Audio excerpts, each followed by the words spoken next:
TV Candidez. Aqui a cidade tem muito mais espaço. Fundação Jaime Martins, promovendo cidadania.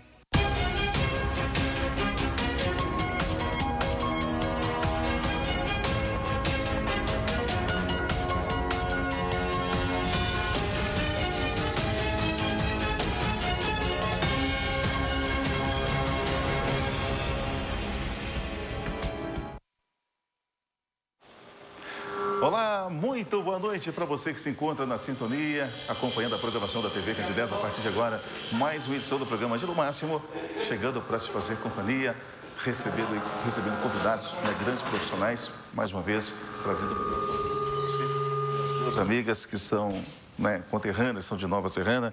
Apresento para vocês, primeiramente, já em primeira mão, a Maria Laura Freitas, que é nutricionista. O seu boa noite aos telespectadores. Maria, seja bem-vinda. Prazer tê-la aqui. Tudo bem? Obrigada. Tudo bem, Ângelo? Obrigada a todos. Boa noite. Veio muito bem acompanhada de uma outra grande profissional, que é a Roberta Mesquita, que é graduada em psicologia. Seja bem-vinda. Prazer tê-la aqui. Boa noite, Ângelo. Boa noite a todos. Convido você a conferir esse bate-papo a partir de agora pela TV Candidez, Divinópolis, Perdigão, Araújos, toda a região centro-oeste, nos prestigiando, nos proporcionando uma grande audiência. Convido você a interagir conosco, o WhatsApp vai aparecer aí no rodapé para que você possa interagir, encaminhar a sua participação, a sua pergunta para as convidadas, 3222-5052. E o tema para hoje, você confere com as nossas convidadas que vão discorrer sobre cultivando uma melhor relação com o corpo e com a comida. Mas antes, gostaria que você falasse um pouquinho, Maria Laura, sobre a sua trajetória, o seu interesse pela nutrição comportamental. Sim. Desde a minha formação, há praticamente 15 anos atrás... Muita experiência, hein? Um pouquinho, eu fui percebendo, uma importância... de trabalhar o comportamento mesmo, com as pessoas, porque estava ali vendo, com os pacientes no dia a dia, um mal-estar muito grande com a comida, até um medo mesmo, de comer, as pessoas, sentindo um certo pavor em comer. Então, fui fazer a minha formação para ter essa abordagem, da nutrição comportamental, que o próprio nome diz, comportamento, o nutricionista comportamental, ele atua trabalhando a mudança de comportamento das pessoas, E o foco não é mais as dietas restritivas, aquele padrão de dieta ali que você segue, nem o peso, a gente trabalha desmistificando isso aí, e com várias estratégias para melhorar a questão comportamental. E o peso a gente diz assim, que é uma consequência, dessa mudança de comportamento. E que é muito bacana isso. Você que vem graduando em psicologia pela FANS de Nova Serrana. Estou graduando, estou fazendo o curso de psicologia na FANS e, o meu interesse também por cursar psicologia era justamente para isso, para agregar com a nutrição comportamental, que tem a ver, assim, tem tudo a ver, as questões do comer, do comer emocional, passa muito pela psicologia, com certeza. Desde já, muito obrigado por ter aceito nosso convite para contribuir, com o telespectador, compartilhar conhecimento para com os mesmos. Fala um pouquinho da sua trajetória. Nós estamos recebendo com muito carinho, acompanhando a Maria Laura, a Roberta Mesquita, graduada em psicologia. Fala um pouquinho do seu trabalho. Muito feliz da profissão, amiga? Muito feliz. Eu sou formada há 21 anos, e há pouco mais de 4 anos eu fiz uma especialização em terapia cognitiva comportamental e a gente vem trabalhando, no consultório e percebendo um sofrimento clínico muito significativo com as pessoas que às vezes querem emagrecer e às vezes se deparam, muitas vezes, até com um transtorno alimentar. Então, esse paciente, ele chega com um sofrimento muito grande, sabe, Ângelo? E aí, e a gente foi buscar fora, né, no Hospital das Clínicas de São Paulo, no Ambulim, que é referência na América Latina. A gente foi buscar entender mais dos transtornos alimentares, de qual que é a funcionalidade e para poder ajudar mais os pacientes. Então, a trajetória é essa, né? Esbarrando na terapia cognitiva comportamental, que é a minha paixão, mas com esse olhar, né, do Hospital das Clínicas, que é a nossa referência. Para o acompanhamento, o tratamento, né, a atuação da questão da nutrição, depende das duas profissionais? Sim. É importante a participação de vocês? Sim. E em algumas vezes, né, até dependendo se existe ou não um transtorno alimentar, no caso de existir, há necessidade também de um psiquiatra para estar intervindo na questão de medicamentos. O WhatsApp liberado, encaminha a sua participação, a sua pergunta, a sua dúvida, 3222-5052. Vamos lá com as perguntas, né, para as nossas convidadas. Por que o crescente índice de obesidade? Você nunca falou tanto em dietas. As dietas realmente funcionam no combate à obesidade? Convidadas.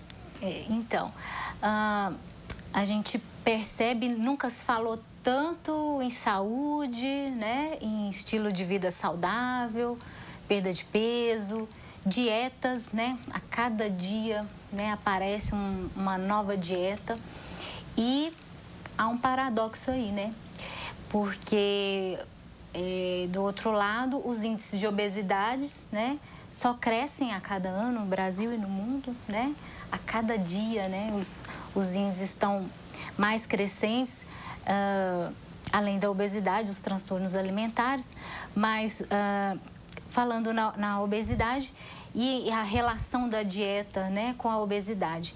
Eu brinco assim, que se a dieta funcionasse, existiria uma, né, uma apenas. E como eu disse, né, várias dietas, né, aparecem aí todo momento.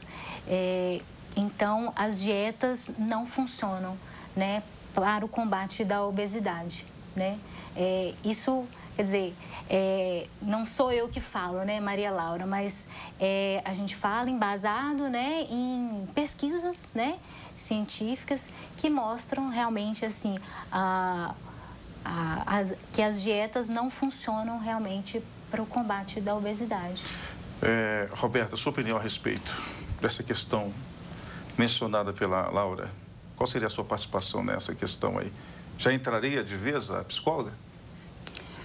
Sim, muitos pacientes procuram a gente com esse olhar, né, voltado para o emagrecimento. E a gente percebe, sabe, Ângelo, que muitas vezes doenças ativadas, sabe? E quando ele vai para uma dieta, muitas vezes ele não dá conta de seguir, né, aquele padrão, porque tem várias outras questões que percorrem por isso, né? A questão da saciedade, a questão do comer intuitivo. Os hábitos também. Os hábitos, com certeza. Também uma dificuldade, né? Sim. Então, esse paciente, quando ele esbarra com essa dificuldade, ele começa a reforçar crenças de que ele é muito incapaz, de que ele não dá conta, e ele acaba super generalizando em todas as áreas da vida.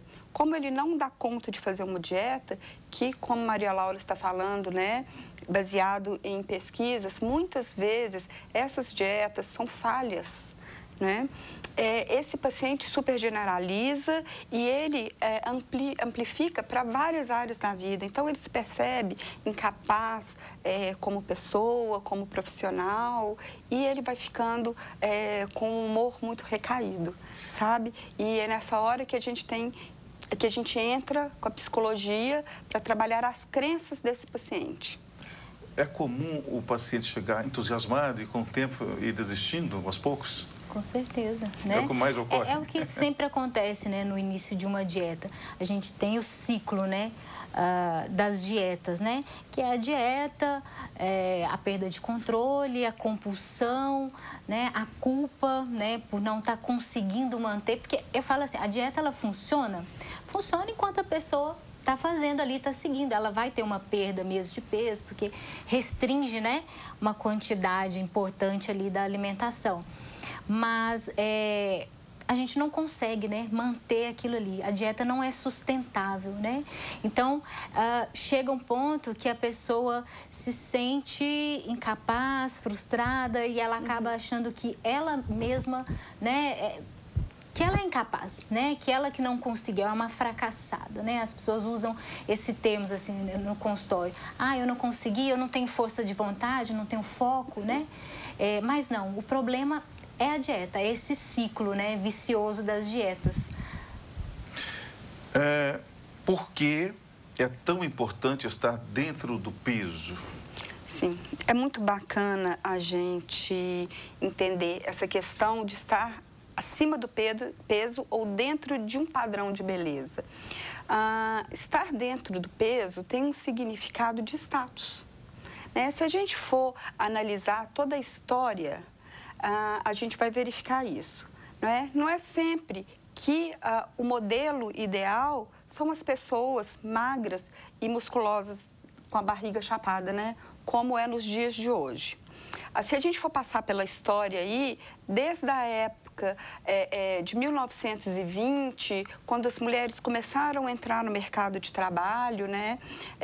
Você percebe aí um manequim bem magro, as mulheres às vezes colocavam faixas nos seios, o manequim não marcava a silhueta, né? As roupas não marcavam as silhuetas, aquela época das melindrosas, né? E cabelos curtos. A mulher estava entrando no mercado de trabalho, ela precisava ter um ar masculinizado. Logo depois, eu vou pular as décadas, em 1945, 1950, logo no pós-guerra, era muito comum a escassez de alimentos. E quem tinha recursos para comprar alimentos era uma pessoa rica. Então, o que acontece, né? A pessoa que tinha um pouco mais de peso, ela era considerada adequada, rica, possuidora de status. É muito comum, quem nunca passou, né, por uma situação, por exemplo, de ter uma avó e estar num evento familiar e essa avó ou uma tia mais velha falar assim, minha filha, como você está coradinha, né? Como você está bonita, e a pessoa se sentia a pior das pessoas. Mas por quê? Para ela, estar acima do peso significava saúde, né? Existe uma mudança logo na década de 1980, quando surge Jane Fonda. Jane Fonda começa a colocar aqueles programas de aeróbica, ginástica nos vídeos, começa a instalar mais um modelo de mulheres mais voltadas à atividade física, com um pouquinho mais de músculo, e nos dias de hoje, né, é muito importante a gente observar o crescimento da mulher mais magra e com músculos. Mas não só magra, com músculos, com a barriga chapada. Por quê? Começaram a surgir as academias, o enriquecimento, né, da indústria fitness. É muito interessante a gente perceber isso. E, então, esse significado de status e de adequação. Se eu estou acima do peso, eu pertenço, né? Eu sou adequada à sociedade. Então, se eu estou fora, eu sou uma pessoa inadequada. E ninguém quer ficar, de certa maneira, inadequado, né? Diante de tanta regra, de tantas crenças distorcidas. Pois é, no nosso programa de hoje estamos contando com muita alegria com a participação dessas duas grandes profissionais.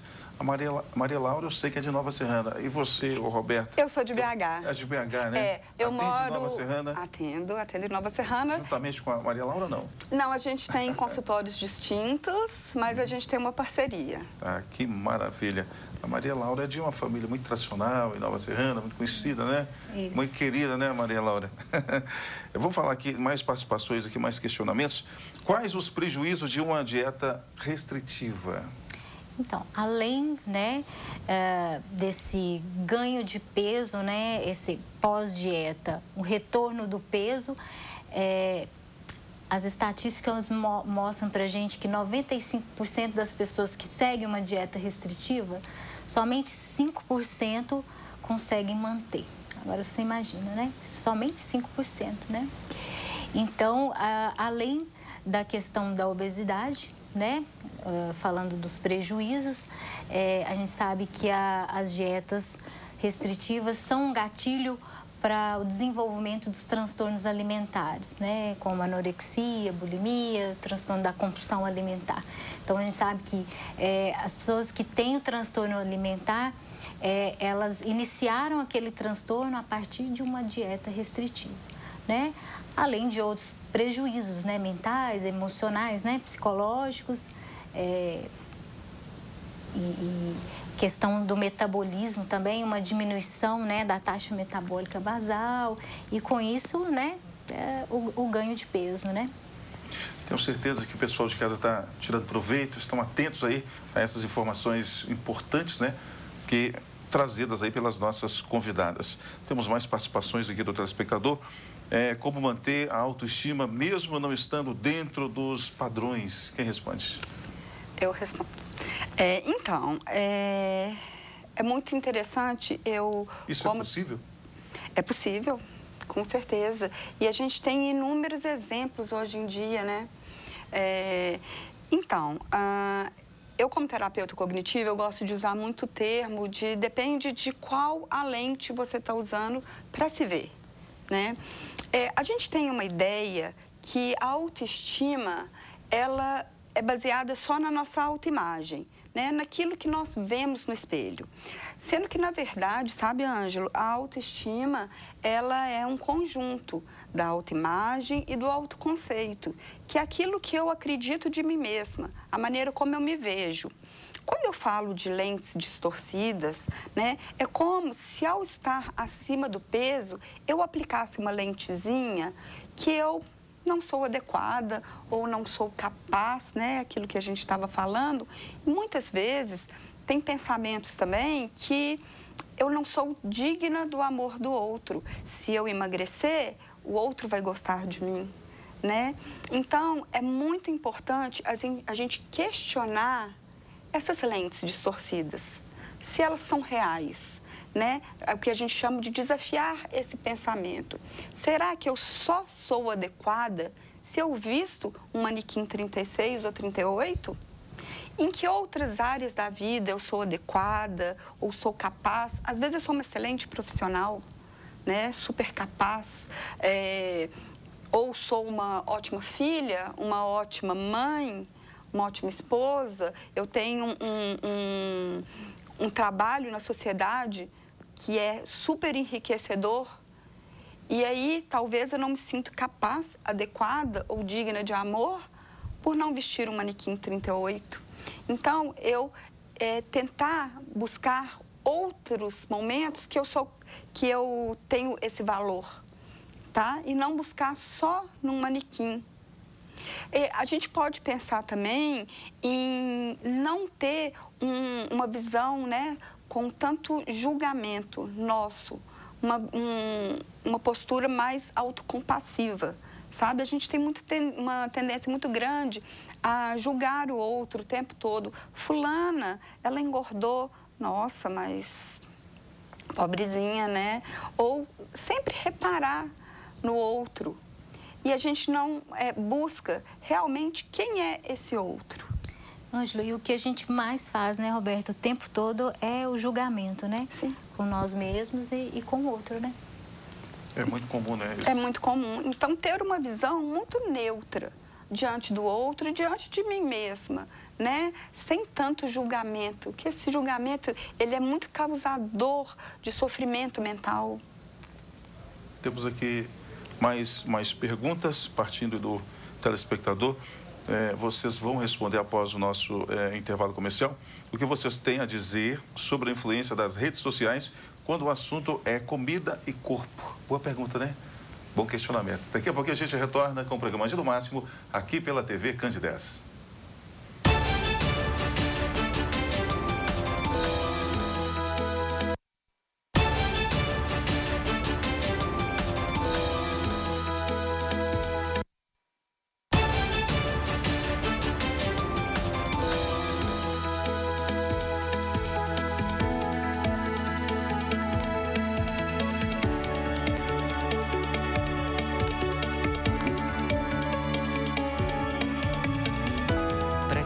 Para mim é encontrar tudo o que eu procuro em um só lugar. E quando se trata da minha família, eu quero o melhor. MAC Supermercados, sempre junto com você.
Em Nova Serrana, apesar de o Estado não ter repassado dinheiro para a Prefeitura, nunca se fez tanto pelo desenvolvimento. Sabe por quê? Porque se é importante para a população, o governo municipal não mede esforço para fazer mais por você. A Sala Mineira do Empreendedor, uma referência nacional, realizou mais de 8.000 atendimentos desde a sua implantação em 2017.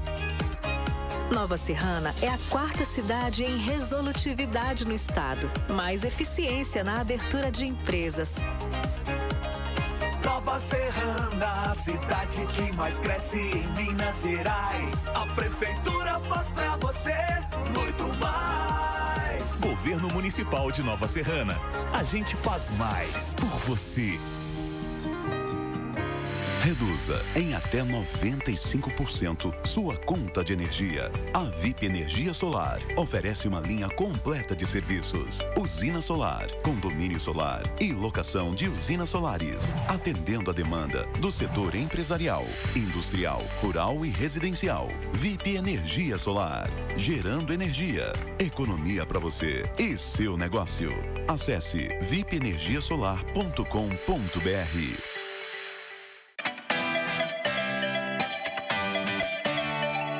E acaba de chegar na Autoescola Liderança a nova frota de carros 2020. São 9 carros 0 km com direção hidráulica e ar-condicionado.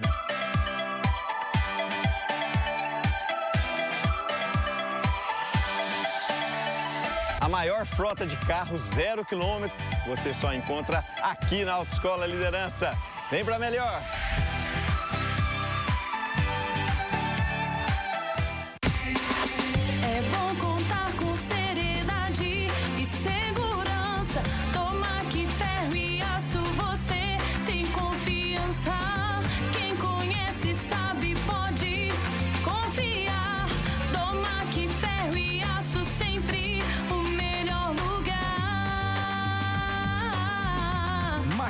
Parafusos, ferramentas e ferragens. Rua Pará de Minas, 990 Centro. 37 3228 5500.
Já de volta com o nosso programa ao vivo de Divinópolis para toda a região, agradecendo a você pelo carinho, você que nos acompanha todas as quintas-feiras. É sempre bom, prazer poder contar com o seu carinho, com a sua atenção, com a sua audiência, sempre recebendo convidados e assuntos, né, temas relevantes para você que é para nós o melhor telespectador do mundo. Maria Laura Freitas e a Roberta Mesquita, que é de Nova Serrana. Eu entendi que você era de BH. Não, eu sou de BH, mas resido em Nova Serrana há 10 anos. Gostando da cidade? Muito, muito. Nova cidade progressista, né? Acolhedora. Sim. A Laura já falou que é de Nova Serrana, né? Voltando aqui, nós estávamos falando sobre alimentação, né? O comer. Como é bom alimentar e comer. E vocês tiram muitas coisas, né? Especialmente as coisas mais saborosas. Ou não é bem assim? O comer é um dos prazeres, né? Da vida. Tudo que é bom, saboroso, vocês estão... Temos pergunta aqui de um telespectador, de mais um. Ele está perguntando o seguinte: tristeza e ansiedade pode nos fazer comer mais? Pode. Sério? Pode. É o comer emocional, né, Roberta? Sim, é o comer emocional. Depende, claro, de cada um, né? Não é uma regra única, mas dependendo de como está nosso humor, né? E eu posso ter o comportamento de comer, né? Dependendo do que aquilo significa para mim, do que a comida significa. Tem muitas crenças a respeito da comida, sabe, Ângelo? Por exemplo, comer me tranquiliza, comer alivia minha tensão. Alivia minha fome, não? Sim, mas via de regra, quando a gente come emocionalmente, a gente come para aliviar uma tensão, um estresse, alguma coisa que a gente não está sabendo lidar. Então, a comida entra nesse lugar, sabe? Então, a gente pode, sim, comer quando o humor nosso está rebaixado, quando a gente está mais triste ou quando está ansioso, né? Vai ser um comportamento, acaba um pouco de fuga, né? Para não entrar em contato com aquilo que está incomodando muito. E essa questão de que as pessoas comer devagar, mastigar, você vai comer menos?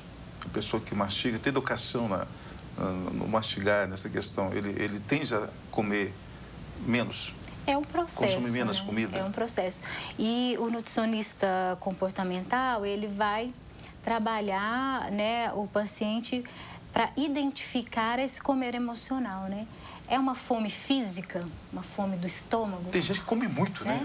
Muita comida, né? Ou é uma fome no sentido emocional, né? Que a Roberta disse, uma fome para diminuir o meu cansaço, a minha tristeza, né? A gente trabalha para ajudar a pessoa a identificar essa fome. Vamos acelerar aqui porque nosso tempo é curto, né? Meia hora está ficando pouco com esses temas, né, que são trazidos aqui ao programa. Em relação às redes sociais, quando o assunto é comida e corpo, o que tem a ver? O que vocês podem falar a respeito? Bom, né, puxando para a minha área da nutrição, a maioria dos nutricionistas, assim, tem comunicado a nutrição de uma forma inadequada, né? A gente vê isso, pautada na seguinte questão: isso pode, isso não pode, isso é proibido, isso não é, né? Isso é saudável, isso não é saudável. E isso acaba fazendo com que o outro que está vendo isso, né, essa fala, passa a achar que aquilo que ele come não é adequado, não é saudável, né? Por exemplo, a gente sabe que faz parte de uma alimentação saudável o doce, né? A pizza, o pão de sal, né? Tão demonizado. Isso faz parte também de uma alimentação saudável. Então, quando eu coloco... Produtos que podem ser consumidos, devem ser consumidos? Então, quando eu coloco o pão como vilão da minha alimentação, o doce como vilão da alimentação, né? Eu acabo internalizando isso como uma coisa ruim, né? Quem escuta isso? Então, a gente fala, né, que os profissionais, os nutricionistas, né, assim, tem que ter ética, né, ao falar. E o principal, assim, será que com a minha fala eu causo dano naquele outro que está me ouvindo ali do outro lado, né, nas redes sociais, ou, né, no meu consultório, mas falando essa questão, né, das mídias? Eu tenho causado dano? A minha fala causa dano para o outro? pensar isso, questionar isso aí, que é importante, né? Eu só gostaria de complementar, porque quando a gente se fala em mídias sociais, né, se alguém, profissional ou não, que está postando, eu falo que ninguém posta na rede social que tem dificuldade. Um ou outro blogueiro, provavelmente, mas, via de regra, a gente só posta sucesso nas redes sociais. Então, a pessoa que está do lado de lá, ela começa a fazer comparações, né? Comparações que muitas vezes são injustas, porque a gente não sabe como é a vida das outras pessoas, né? E isso, muitas vezes, reforça várias crenças que essa pessoa tem. Se ela está comparando com alguém, por exemplo, que às vezes está fazendo uma dieta, um perfil fit, ela começa a se perceber como muito incapaz, muito inadequada, e aí a autoestima dela é muito rebaixada, né?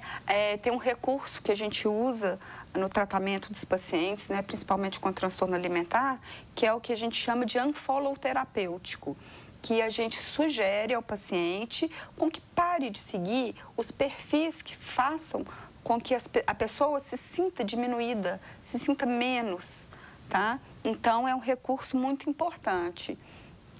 Ângelo, existem algumas falas assim nas redes sociais, né, de blogueiras, próprios nutricionistas mesmo, né, que são blogueiros, que usam essa questão do corpo, da alimentação. Existem falas no seguinte, que para você se dar parabéns, você precisa sentar e a sua barriga não dobrar. Elas falam isso. Outra fala, né, que para você ter disciplina, foco, que é uma palavra que eles gostam muito, né, foco, força de vontade, é você comer um sanduíche pelado na frente do espelho. Então, eu fico pensando assim, né, o outro que está lá do outro lado, né, ouvindo essas falas, né, de pessoas influenciadores digitais, né, o quão danoso isso é, né, para a vida das pessoas. Nós estamos finalizando aqui o programa. Uma última pergunta, né, para as considerações finais das nossas convidadas. Daqui a pouquinho tem o Evandro, né? Para a gente encerrar bem, o que vocês têm a dizer? Qual a responsabilidade dos profissionais quando se fala na relação corpo e comida? Para a gente fechar bem a participação de vocês no nosso programa. Eu acho que é muito importante o profissional de saúde saber que o outro é um indivíduo completo, né? Que ele tem crenças disfuncionais, que tem que tomar muita cautela para não gerar um transtorno alimentar nesse paciente. Às vezes é um paciente que tem uma tendência a uma anorexia, a uma bulimia e, né, um transtorno da compulsão alimentar e até mesmo transtornos novos que têm surgido, como a ortorexia, vigorexia. E esse profissional, ele acaba gerando um transtorno, ele acaba sendo gatilho. Era um assunto que nós íamos aprofundar, né? Mas nós fica temos para uma próxima pauta, né? As suas considerações finais, Maria Laura Freitas? Como eu disse, que a minha fala, né, a fala do nutricionista, né, esteja pautado em uma ética, né, e aquilo que eu disse, assim, será que aquilo que eu falo, que eu estou transmitindo, pode estar causando um dano para o outro que está lá do outro lado, né, me ouvindo? Acho que isso é importante, assim, questionar, né. Certo. Gente, obrigada mesmo. Muito obrigado pela participação, pela vinda. Nós que agradecemos. Muito interessante ouvi-las e espero que vocês possam voltar outras vezes para contribuir com o nosso programa. Um abraço de Milópolis, minha querida Nova Serrana, e até a próxima quinta-feira. Valeu, gente! Souaço Estruturas Pré-Fabricadas em Metal e Concreto. Empresa especializada em construções comerciais e industriais, aliada à qualidade e agilidade. Conta com equipe técnica qualificada. Realiza desde o projeto à execução, de acordo com a necessidade de cada cliente. Oferecemos projetos construtivos, estruturas metálicas, estruturas de concreto e pintura eletrostática. Souaço, Avenida Minas Gerais, 1040, bairro Industrial, Nova Serrana. Televendas 37-3225-7090. WhatsApp 37 999427982.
TV Candidez.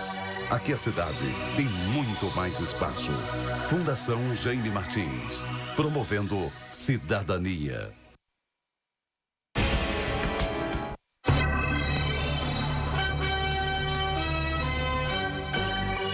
TV Candidez.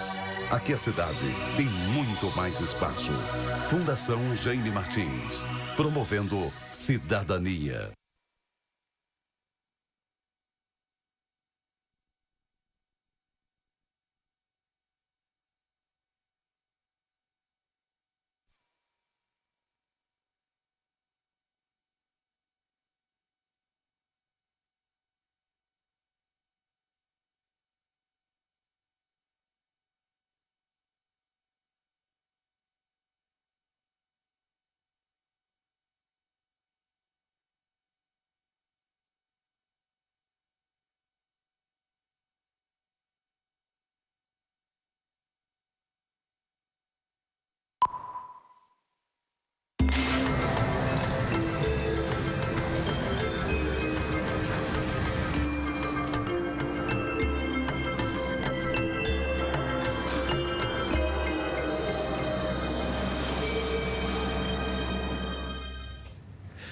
Rotação é um movimento que um objeto, e em nosso caso um corpo celeste, realiza em torno de si mesmo de maneira periódica.